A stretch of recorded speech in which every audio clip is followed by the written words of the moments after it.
secrets to wealth were whispered in clay-walled markets thousands of years ago? What if the wisdom of gold was not hidden in modern banks, but in the voices of merchants, camel traders, and scribes beneath the sun of Babylon? And what if those same ancient lessons could still teach us how to prosper today? The Richest Man in Babylon by George S. Clason. The book is more than a story.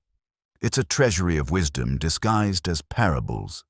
Instead of overwhelming readers with cold financial terms, it paints vivid tales of ordinary people who asked timeless questions.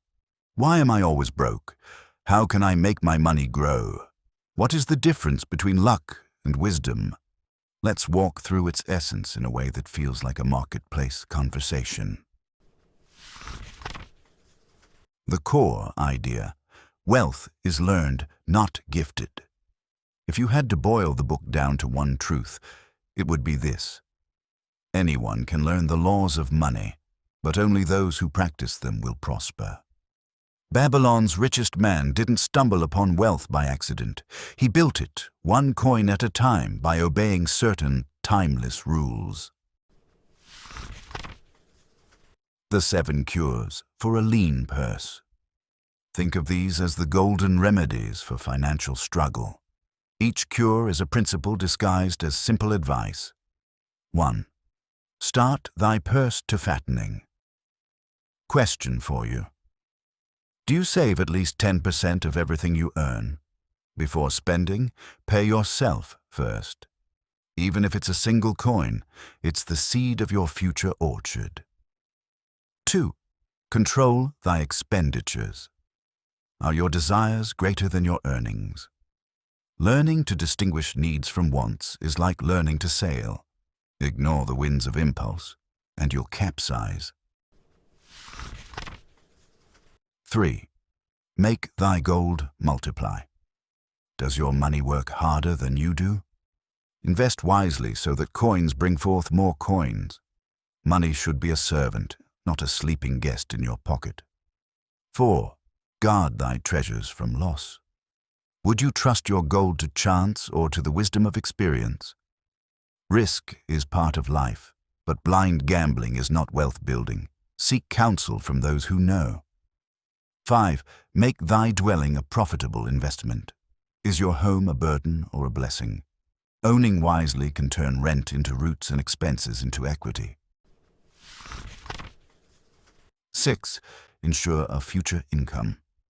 What happens when your strength fades?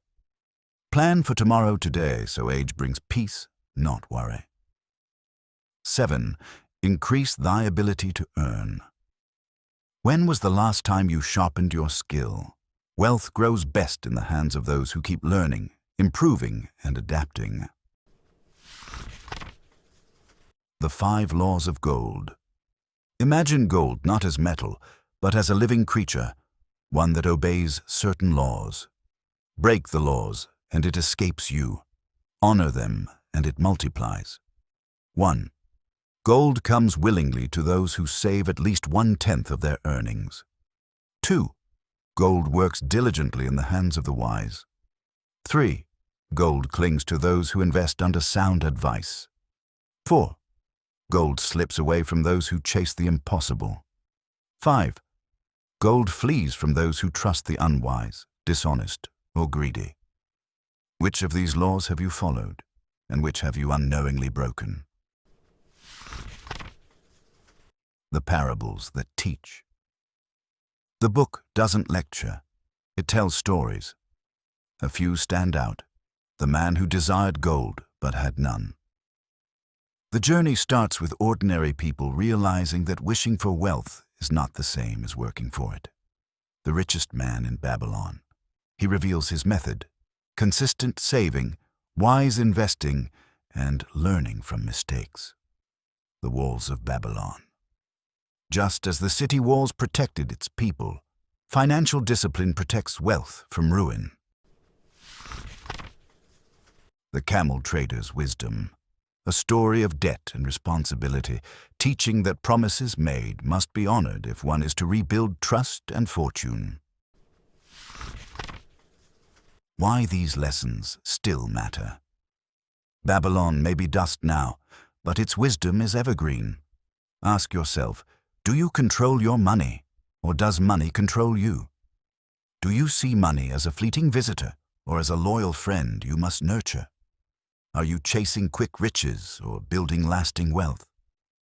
These parables survive because human nature hasn't changed. We still dream, we still desire, and we still stumble into the same traps. The difference lies in whether we choose discipline over impulse. 3 quotes worth remembering. Rephrased, not verbatim. 1. What you keep is yours to control. What you spend is gone forever. 2. Opportunity is a shy goddess who comes only to those prepared. 3. Wealth grows when wisdom guides it, but shrinks when folly commands it. Each of these is a compass, pointing us back to patience, foresight, and prudence. From ancient clay to modern glass screens, it's easy to dismiss old parables in an age of digital banks, crypto, and instant credit. Yet pause for a moment. Doesn't saving before spending still matter? Isn't avoiding foolish risk still wise? And isn't learning a skill still the surest way to increase income? Technology changes, but the laws of wealth are as unbending as gravity. If Babylon's richest man sat beside you today, what would he say about your finances? Which of the 7 cures could you apply this very month? If your money were a servant, is it busy building your future, or is it lying idle? Key takeaways. Like stones in a traveler's satchel. Save first, spend later. Distinguish needs from wants. Make money work for you. Avoid foolish risks. Seek wisdom. Build a secure home and future. Grow your earning power through constant learning. These aren't rules written in dusty scrolls. They're tools you can use today. So, if ancient Babylon could whisper across centuries, urging us to master gold, what would your wallet whisper back to you tonight? And when you close this chapter, will you let these timeless laws gather dust, or will you let them breathe life into your own story of prosperity? This is Bit Books, where small chapters spark big thoughts. Now tell me, which law of wealth will you begin living today?